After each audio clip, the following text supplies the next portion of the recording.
حضرت قاری طیب صاحب نے ایک واقعہ سنایا تھا کہ ایک مرتبہ حضرت امام شافعی نے حضرت امام احمد کو خط لکھا کہ بہت عرصہ ہوا ہے آپ تشریف نہیں لائے، آپ سے ملاقات کو جی چاہتا ہے۔ حضرت امام شافعی استاد ہیں اور حضرت امام احمد بن حنبل ان کے شاگرد ہیں۔ حضرت امام شافعی کا قیام مصر میں تھا، اس لیے وہاں شفاعت زیادہ ہیں۔ جواب میں حضرت امام احمد بن حنبل نے فوراً اپنا پروگرام لکھ کر بھیج دیا کہ فلاں دن فلاں تاریخ کو آپ کی خدمت میں مصر میں حاضر ہو رہا ہوں۔ حضرت امام شافعی نے اپنے گھر والوں کو، اپنے ملنے والوں کو اور دوست احباب کو اور دوسرے علماء کو ان کے آنے کی اطلاع دی، پھر ان کی دعوت اور اس کے استقبال کا خصوصی اہتمام کیا اور لوگوں سے بتایا کہ اگرچہ وہ میرے شاگرد ہیں مگر وہ ایک بڑے امام ہیں، اللہ تعالیٰ نے ان کو بڑا مرتبہ عطا فرمایا ہے۔ چنانچہ جس دن ان کا پہنچنا تھا، اس دن امام شافعی اپنے شاگردوں اور اپنے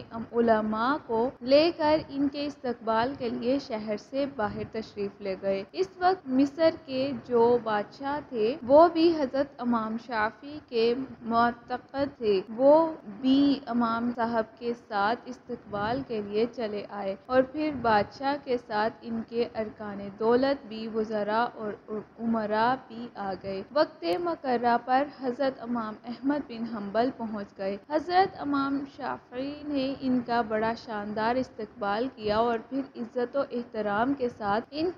ان کو لے کر گھر پہنچ گئے اور ان کے لیے بہترین کھانے کا انتظام کیا۔ اس زمانے میں عام طور پر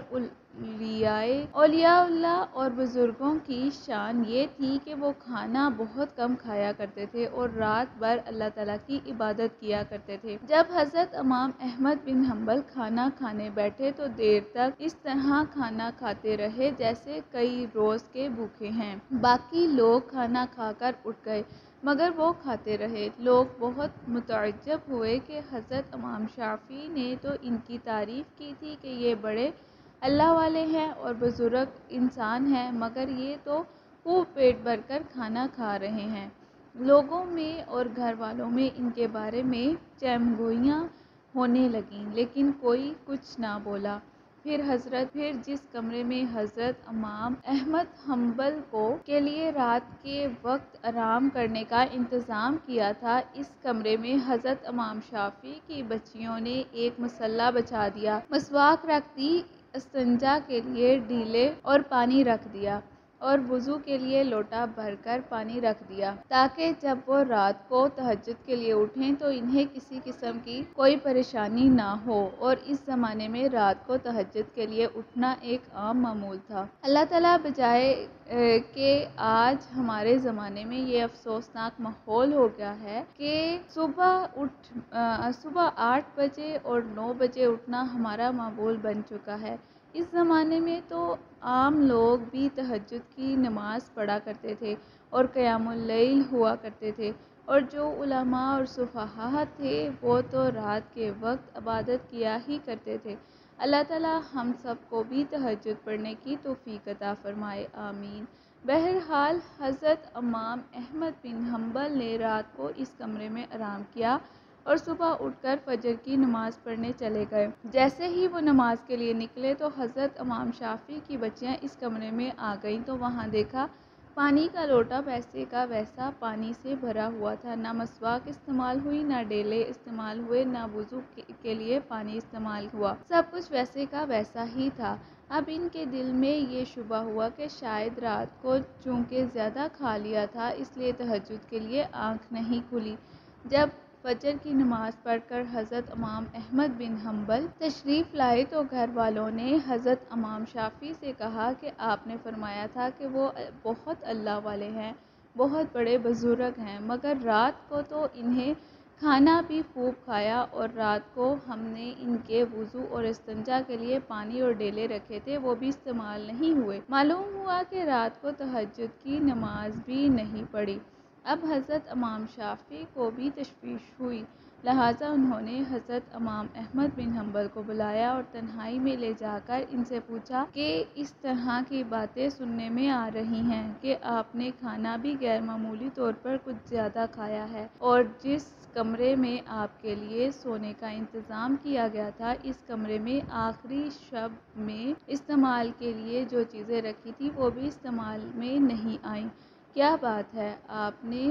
آپ پہلے تو ایسے نہیں تھے، کیا یہاں سے جانے کے بعد آپ کے مزاج میں کوئی تبدیلی آئی ہے؟ حضرت امام احمد بن حنبل نے فرمایا، حضرت میرے بارے میں جو باتیں ہو رہی ہیں وہ درست نہیں ہیں، بلکہ بات کچھ اور ہے۔ بات دراصل یہ ہے کہ میں جس وقت کھانا کھانے کے لیے آپ کے دسترخوان پر پہنچا اور جس وقت میں نے کمرے میں قدم رکھا تو میں نے دیکھا کہ اس کھانے کے حلال اور طیب ہونے کی وجہ سے وہ کمرہ نور سے چکا چوندھ ہو رہا ہے، اور یہ دیکھا کہ آسمان سے لے کر اس دسترخوان تک انوار کی بارش ہو رہی ہے۔ جب میں نے یہ صورتحال دیکھی تو میں نے سوچا کہ شاید اس سے زیادہ حلال اور طیب کھانا مجھے زندگی میں نہیں ملے گا، لہٰذا جتنا بھی زیادہ سے زیادہ اس کو کھایا جا